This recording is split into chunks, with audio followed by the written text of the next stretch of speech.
Alors,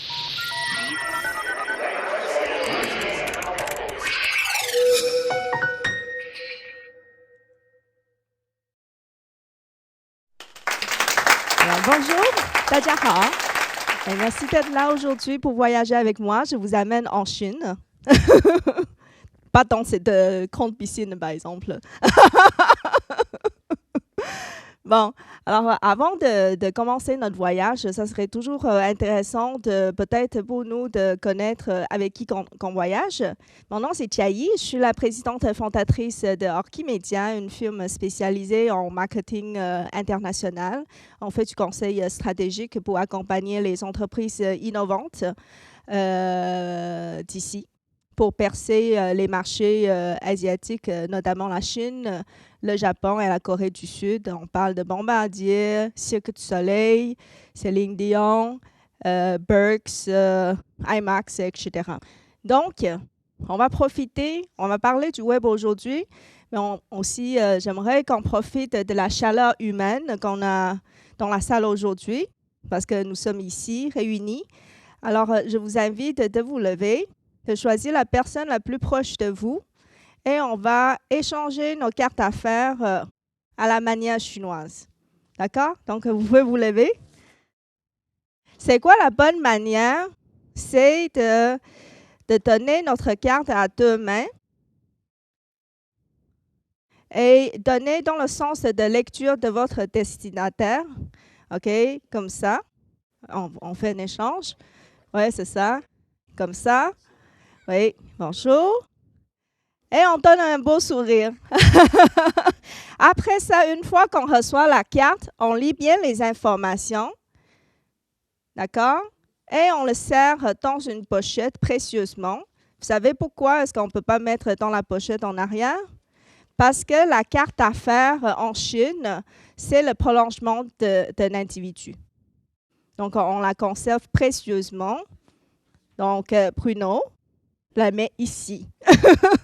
On voyait tout à l'heure, il y a de l'image de la piscine. Il y a beaucoup de monde en Chine, n'est-ce pas? Donc, pour moi, c'était un défi de comment est-ce qu'en quelques 30 minutes, vous présentez un pays qui a 5 millions d'histoires, qui a autant d'opportunités comme de défis, et de finalement réussir, conquérir la Chine par le web. Ce que j'ai pensé, donc finalement, c'est exactement la même méthodologie lorsque j'accompagne les hauts dirigeants d'entreprises comme Aéroport de Montréal, par exemple, c'est de toujours penser le succès. On pense au succès, on pense aux résultats qu'on voudrait avoir. Et ensuite de ça, on va donc pouvoir nous aider à cibler, de penser quels sont les outils de différenciation qui nous permettront d'atteindre nos objectifs plus efficacement. Et pour pouvoir établir des stratégies gagnantes, ce qui est important, c'est de bien se préparer.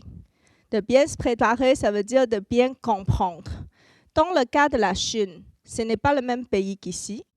Donc, c'est important de bien comprendre toutes les différences culturelles et d'en profiter. Qu'est-ce qu'on a de similaire qui peut aller les rechercher? Qu'est-ce qu'on a de différent qu'on doit s'adapter finalement? Et avant de comprendre les consommateurs ou notre public cible, ce qui est important, c'est bien évidemment de comprendre le marché, le portrait du marché où on va attaquer. Donc, j'ai structuré la présentation d'aujourd'hui de cette manière-là, en pensant aux résultats, parce qu'à la fin de ce voyage-là, je voudrais bien que chacun d'entre vous puisse partir avec des outils concrets qui vous aideront à réussir dans ce que vous devez atteindre comme objectif. Commençons donc par le portrait de la Chine sur le web. La Chine d'aujourd'hui, donc actuellement, en ce moment, lorsqu'on parle, il y a déjà 1,3 milliard de personnes qui parlent de la même langue que moi, le mandarin, c'est ma langue maternelle. Et parmi ceux-là, à chaque 1300, dans 1300 personnes, il y a un millionnaire. On parle de 1,2 million de millionnaires en Chine présentement. Et presque n'importe quelle petite ville québécoise s'est remplie de millionnaires qui possèdent plus de 16 millions de dollars US comme valeur. Il y a 350 millions de classes moyennes, donc déjà au-delà de la population complète des États-Unis. 1,17 milliard d'abonnés de cellulaire, 500 millions d'internautes et 200 millions d'acheteurs en ligne. Ce qui rend de la Chine le numéro 1 marché de consommation, d'automobile, de transport, d'alimentation, de luxe aussi, parce qu'ils n'achètent pas seulement les choses pas chères, contrairement à ce qu'on pense, et finalement aussi numéro 1 en commerce en ligne. Ils achètent massivement. Et d'ici 1 an et 2 mois, parce que 2015, ça arrive très bientôt, on parle de 600 millions de classes moyennes. Il y aurait 15 villes qui réunissent plus de 25 millions d'habitants. Et très bientôt, on continue à voir qu'est-ce qui se passe sur l'Internet. C'est qu'en 2015, à chaque jour, les Chinois ils vont passer 2 milliards d'heures à surfer sur l'Internet par jour. 2 milliards d'heures.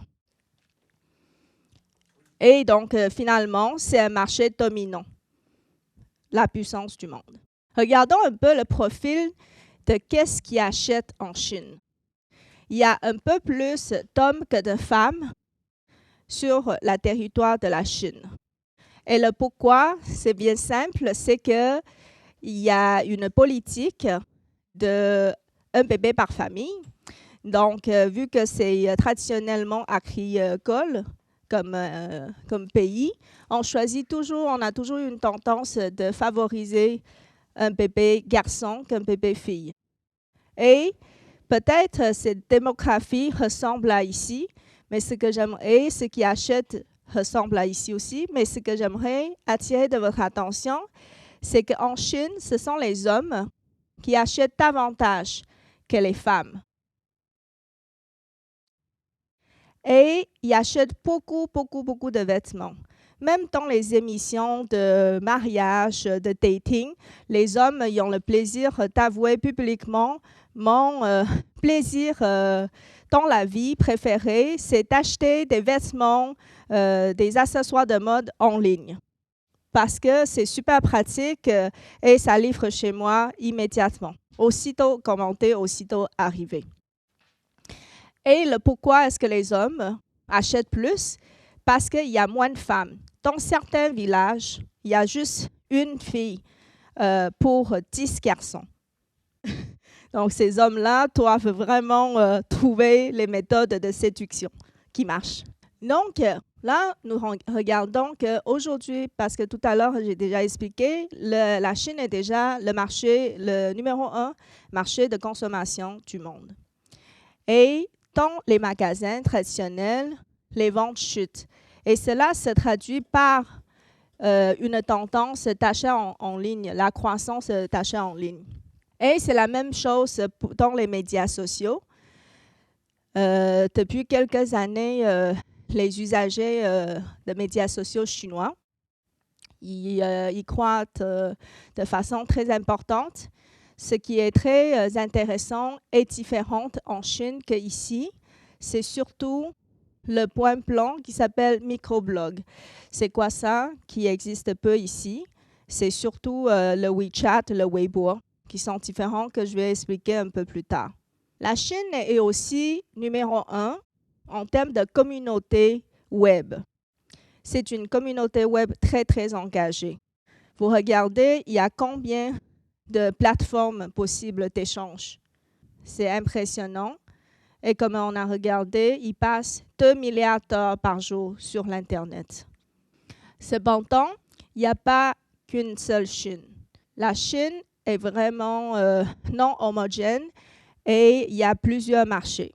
Selon les statistiques de Taobao, en 2012, on peut très bien regarder, réaliser qu'il y a des différentes régions et les gens préfèrent acheter en ligne des produits différents. Comme par exemple, au sud-est de la Chine, qu'est-ce qui les intéresse? C'est surtout au niveau de tous les produits durables pour économiser de l'électricité. Et étonnamment, au nord d'ouest de la Chine, où est-ce qu'il n'y a même pas de mer, les gens au Mongol, ils préfèrent acheter des soutiens-gorge pour démontrer leur bonne taille. Donc, ce qui démontre aussi que ce qu'on achète en ligne, peut-être ça serait différent, psychologie de consommation que dans les magasins.